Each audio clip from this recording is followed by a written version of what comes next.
One of the most moving passages of your biography is when you write of Indian Muslims who stayed on in India but didn't go to Pakistan.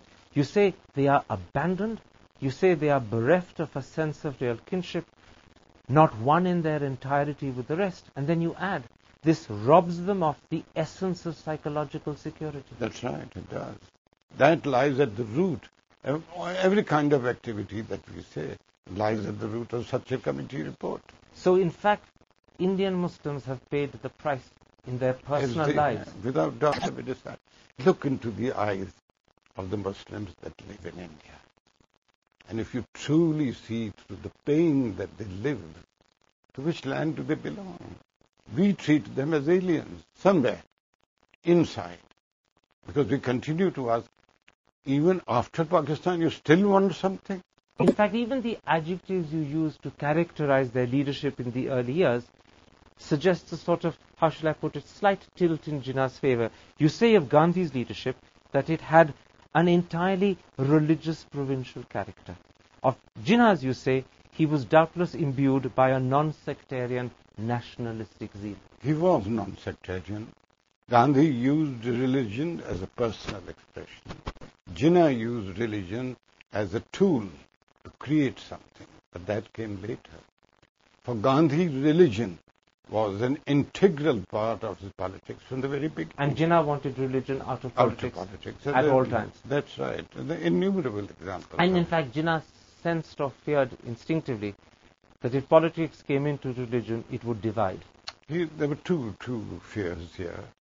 His one fear was that if the whole question of practice of mass movement was introduced into India, then the minority in India would be threatened, and we could have Hindu-Muslim riots as a consequence. And the second fear? The second fear was that this will result in bringing in religion into Indian politics. Which he didn't want. He didn't want that. You believe India could face more partitions. You write, in India, having once accepted this principle of reservation, then of partition, how can we now deny it to others, even such Muslims as have had to or chosen to live in India? Yes, so this whole problem started with the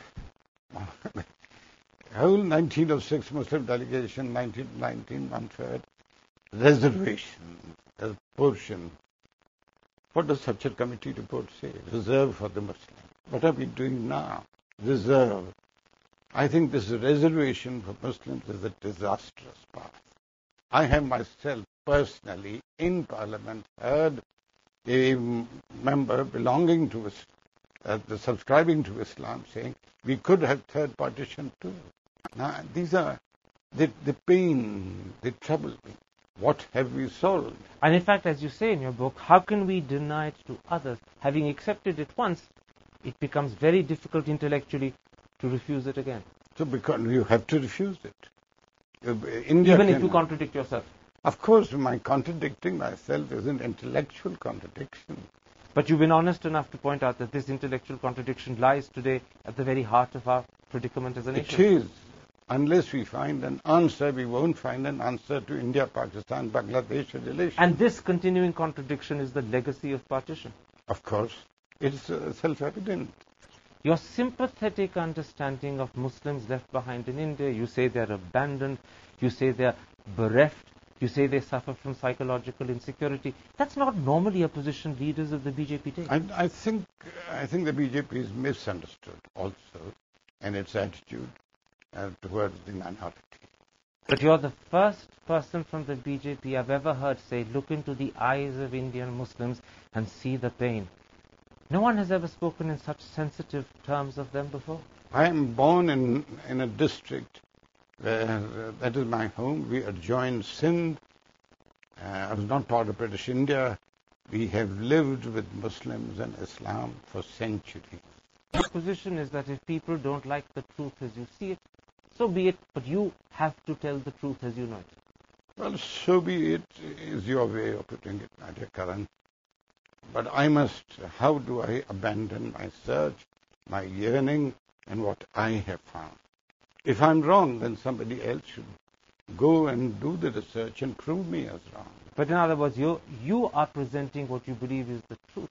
What else can I? And you can't hide it. What else can I do? What else can I present?